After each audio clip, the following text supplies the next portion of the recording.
जय श्री कृष्ण दोस्तों। भगवत गीता के अध्याय 8 के भगवत प्राप्ति के 8 श्लोकों का हमने पिछले वीडियो में विश्लेषण किया था। तो चलिए दोस्तों, हम 9वें श्लोक से स्टार्ट करते हैं। भगवान कहते हैं, कविमं पुराणम अनुशासितारम अरो अरियांसम अनुस्मरेत अया सर्वस्य धारितम् अचिन्तयं रूपम् आदित्यवर्णं तमसः परस्तातत। मनुष्य को चाहिए कि परम पुरुष का ध्यान सर्वज्ञ, पुरातन, नियंता, लघुत्तम से भी लघुत्तर, प्रत्येक का पालन करता, समस्त भौतिक बुद्धि से परे, अचिंत्य तथा नित्य पुरुष के रूप में करे। वे सूर्य की भांति तेजवान हैं और इस भौतिक प्रकृति से परे दिव्य रूप में हैं। इस श्लोक में परमेश्वर के चिंतन की विधि का वर्णन हुआ है। सबसे प्रमुख बात यह है कि वे निराकार या शून्य नहीं हैं। कोई निराकार या शून्य का चिंतन कैसे कर सकता है? यह अत्यंत कठिन है। किंतु कृष्ण के चिंतन की विधि अत्यंत सुगम है और तथ्य रूप में यहाँ वर्णित है। पहली बात तो यह है कि भगवान पुरुष हैं। हम राम तथा कृष्ण को पुरुष में सोचते हैं।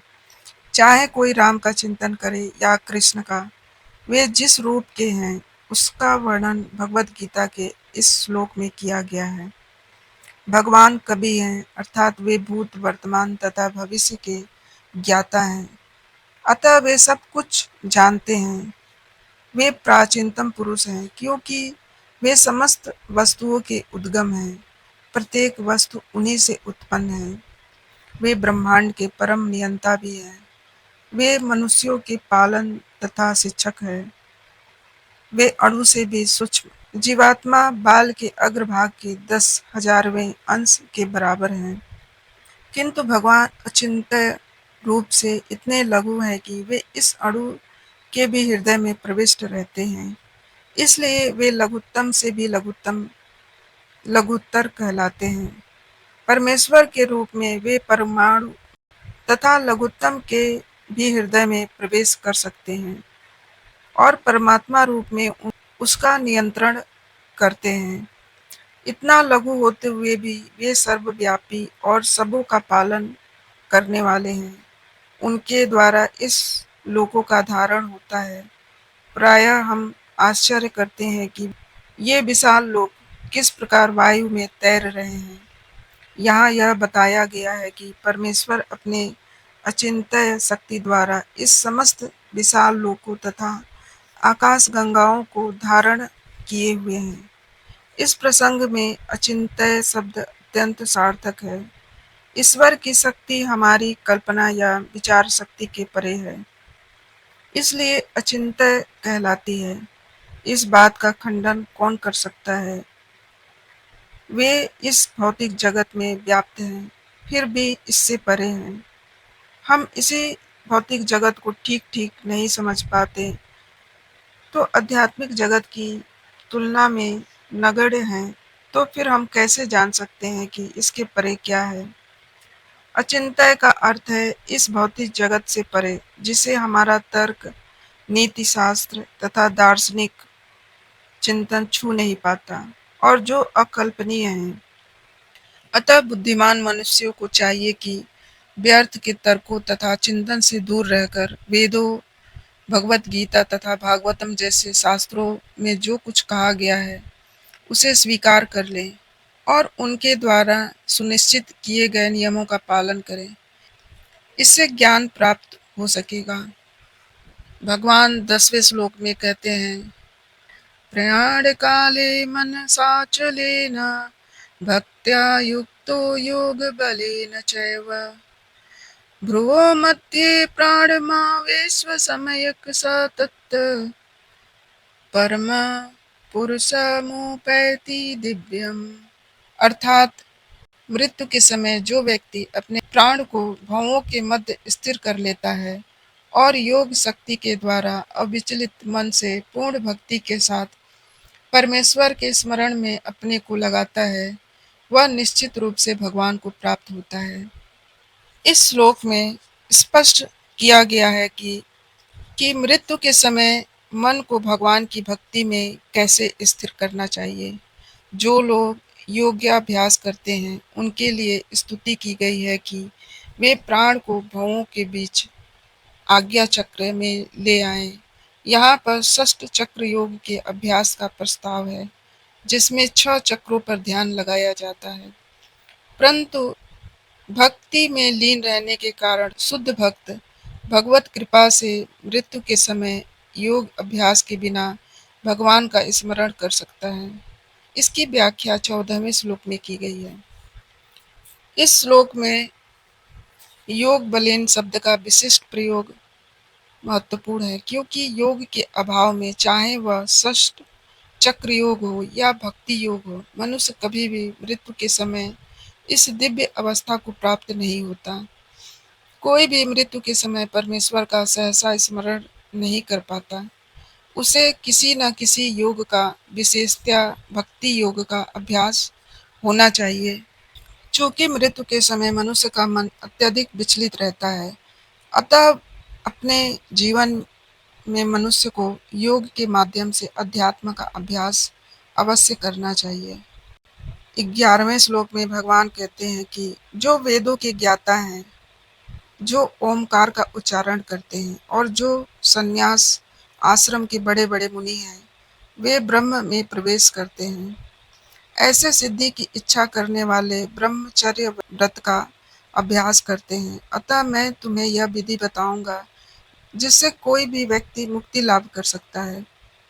श्री कृष्ण अर्जुन के लिए षष्ठ चक्र योग की विधि का अनुमोदन कर चुके हैं, जिसमें प्राण को भवों के मध्य स्थिर करना होता है। यह मानकर कि हो सकता है कि अर्जुन को षष्ठ चक्र योग अभ्यास न आता हो, कृष्ण अपने अगले श्लोकों में इसकी विधि बताते हैं। भगवान कहते हैं कि ब्रह्म यद्यपि अद्वितीय है, किंतु उसके अनेक स्वरूप होते हैं। विशेषतया निर्विशेषवादियों के लिए अक्षर या ओमकार ब्रह्म है। कृष्ण यहाँ पर निर्विशेष ब्रह्म के विषय में बता रहे हैं, जिसमें सन्यासी प्रवेश करते हैं। ज्ञान की वैदिक पद्धति में छात्रों को प्रारंभ से ही गुरु के पास रहने से ब्रह्मचर्य व्रत का पालन करते हुए ओमकार का उच्चारण तथा परम निर्विशेष ब्रह्म की शिक्षा दी जाती है। इस प्रकार वे ब्रह्म के 2 स्वरूपों से परिचित होते हैं। यह प्रथा छात्रों के आध्यात्मिक जीवन के विकास के लिए अत्यंत आवश्यक है, किंतु इस समय ऐसा ब्रह्मचर्य जीवन बिता पाना बिल्कुल संभव नहीं। विश्व का सामाजिक ढांचा इतना बदल चुका है कि छात्र जीवन के प्रारंभ से ही ब्रह्मचर्य जीवन बिताना संभव नहीं। यद्यपि विश्व में ज्ञान की विभिन्न शाखाओं के लिए अनेक संस्थाएं हैं, किंतु ऐसी मान्यता प्राप्त एक भी संस्था नहीं है जहां ब्रह्मचर्य के सिद्धांतों में शिक्षा प्रदान की जा सके। ब्रह्मचर्य के बिना आध्यात्मिक जीवन में उन्नति कर पाना अत्यंत कठिन है। अतः इस कलयुग के शास्त्रों के आदेश अनुसार भगवान ने घोषणा की है कि भगवान कृष्ण के पवित्र नाम हरे कृष्ण कृष्ण कृष्ण हरे हरे, हरे राम राम राम हरे हरे के जप के अतिरिक्त भगवान के साक्षात्कार का कोई अन्य उपाय नहीं है। इसलिए हमें हमेशा महामंत्र का जप करते रहना चाहिए। 12वें श्लोक में भगवान कहते हैं कि समस्त इंद्रिय क्रियाओं से विरक्ति के योग की स्थिति योग धारणा कहा जाता है। इंद्रियों के समस्त द्वारों को बंद करके तथा मन को हृदय में और प्राणवायु को सिर पर केंद्रित करके मनुष्य अपने को योग में स्थापित करता है। इस श्लोक में बताई गई विधि से योग अभ्यास के लिए सबसे पहले इंद्रिय भोग के सारे द्वार बंद करने होते हैं। यह प्रत्याहार अथवा इंद्रिय विषयों से इंद्रियों को हटाना कहलाता है। इसमें ज्ञानेंद्रियों नेत्र, कान, नाक, जीभ तथा स्पर्श को पूर्णतः वश में करके उन्हें इंद्रिय तृप्ति में लिप्त होने नहीं दिया जाता। इस प्रकार मन हृदय में स्थित परमात्मा पर केंद्रित होता है और प्राण वायु को सिर के ऊपर तक चढ़ाया जाता है। इसका विस्तृत वर्णन छठे अध्याय में हो चुका है। किंतु जैसा कि पहले कहा जा चुका है कि यह विधि व्यवहारिक नहीं है। सबसे उत्तम विधि तो भक्ति है। यदि कोई भक्ति में अपने मन को कृष्ण में स्थिर करने में समर्थ होता है, तो उसके लिए अविचलित दिव्य समाधि में बने रहना सुगम हो जाता है। 13वें श्लोक में भगवान कहते हैं कि इस योगाभ्यास में स्थित होकर तथा अक्षरों के परम संयोग यानी ओमकार का उच्चारण करते हुए यदि कोई भगवान का चिंतन करता है और अपने शरीर का त्याग करता है, तो वह निश्चित रूप से आध्यात्मिक लोकों को जाता है। यहाँ स्पष्ट उल्लेख हुआ है कि ओम ब्रह्म तथा भगवान कृष्ण परस्पर भिन्न नहीं है। ओम कृष्ण की निर्विशेष ध्वनि है, लेकिन हरे कृष्ण में यह ओम सन्निहित है। इस युग के लिए हरे कृष्ण मंत्र जबकि स्पष्ट स्तुति है, अतः कोई हरे कृष्ण कृष्ण कृष्ण हरे हरे, हरे राम राम राम हरे हरे इस मंत्र का जप करते हुए शरीर त्यागता है, तो वह अपने अभ्यास के गुणानुसार आध्यात्मिक लोकों में से किसी एक लोक को जाता है। कृष्ण के भक्त कृष्ण लोक या गोलोक वृंदावन को जाते हैं। सगुणवादियों के लिए आध्यात्मिक आकाश में अन्य अनेक लोक हैं, जिन्हें वैकुंठ लोक कहते हैं, किंतु निर्विशेषवादी जो ब्रह्म ज्योति में ही रह जाते हैं। 14वें श्लोक में भगवान कहते हैं कि हे अर्जुन जो अनन्य भाव से मेरा निरंतर स्मरण करता है, उसके लिए मैं सुलभ हूँ, क्योंकि वह मेरी भक्ति में प्रवृत्त रहता है। इस श्लोक में उस निष्काम भक्तों द्वारा प्राप्तव्य अंतिम गंतव्य का वर्णन है, जो भक्ति योग के द्वारा भगवान की सेवा करते हैं। पिछले श्लोकों में 4 प्रकार के भक्तों का वर्णन हुआ है: आर्त, जिज्ञासु, यथार्थी तथा ज्ञानी। मुक्ति के विभिन्न विधियों का वर्णन भी हुआ है: कर्म योग, ज्ञान योग तथा हठ योग। इस योग पद्धतियों के नियमों में कुछ न कुछ भक्ति मिली रहती है। इस श्लोक में शुद्ध भक्ति योग का वर्णन है, जिसमें ज्ञान, कर्म या हठ का मिश्रण नहीं होता। जैसा कि अनन्य चेतता शब्द से सूचित होता है कि भक्ति योग में भक्त कृष्ण के अतिरिक्त और कुछ इच्छा नहीं करता। शुद्ध भक्त न तो स्वर्ग लोक जाना चाहता है, न ब्रह्म ज्योति से तादात्म्य या मोक्ष या भव बंधन से मुक्ति की चाहता है। शुद्ध भक्त किसी भी वस्तु की इच्छा नहीं करता। एक ओर जहाँ ज्ञान योगी, कर्म योगी या हठ योगी का अपना अपना स्वार्थ रहता है, वहीं पूर्ण भक्त भगवान को प्रसन्न करने के अतिरिक्त अन्य कोई इच्छा नहीं होती। अतः भगवान कहते हैं कि जो एक निष्ठ भाव से उनकी भक्ति में लगा रहता है, उसे वे सरलता से प्राप्त होते हैं। शुद्ध भक्त सदैव कृष्ण के विभिन्न रूपों में से किसी एक की ही भक्ति में लगा रहता है। कृष्ण के अनेक स्वांश तथा अवतार हैं, यथा जैसे कि राम तथा नरसिंह, जिनमें से भक्त किसी एक रूप को चुनकर उनकी प्रेमा भक्ति में मन को स्थिर कर सकता है। ऐसे भक्त को उन अनेक समस्याओं का सामना नहीं करना पड़ता, जो अन्य योग के अभ्यासकर्ताओं को झेलनी पड़ती है। भक्ति योग अत्यंत सरल, शुद्ध तथा सुगम है। इसका शुभारंभ हरे कृष्ण जप से किया जा सकता है। भगवान सबों पर कृपालु हैं, किंतु जैसा कि पहले कहा जा चुका है कि जो अनन्य भाव से उनकी सेवा करते हैं, वे उनके ऊपर विशेष कृपालु रहते हैं। भगवान ऐसे भक्तों की सहायता अनेक प्रकार से करते हैं, जैसे कि वेदों में कठोर उपनिषद में कहा गया है कि जिसने पूरी तरह से भगवान की शरण ले ली है और जो उनकी भक्ति में लगा हुआ है, वही भगवान को यथारूप में समझ सकता है। तथा गीता में भी 10:10 में कहा गया है कि ददामि बुद्धि योगा तम। ऐसे भक्त को भगवान पर्याप्त बुद्धि प्रदान करते हैं, जिससे वह उन्हें भगवत धाम में प्राप्त कर सके। शुद्ध भक्त का सबसे बड़ा गुण यह है कि वह देश अथवा काल के विचार किए बिना अनन्य भाव से कृष्ण का ही चिंतन करता रहता है। उसको किसी तरह का व्यवधान नहीं होना चाहिए। उसे कहीं भी और किसी भी समय अपना सेवा कार्य करते रहने में समर्थ होना चाहिए। कुछ लोगों का कहना है कि भक्तों को वृंदावन जैसे पवित्र स्थानों में या किसी पवित्र नगर में, जहाँ भगवान रह चुके हैं, रहना चाहिए। किंतु शुद्ध भक्त कहीं भी रहकर अपनी भक्ति से वृंदावन जैसा वातावरण उत्पन्न कर सकता है।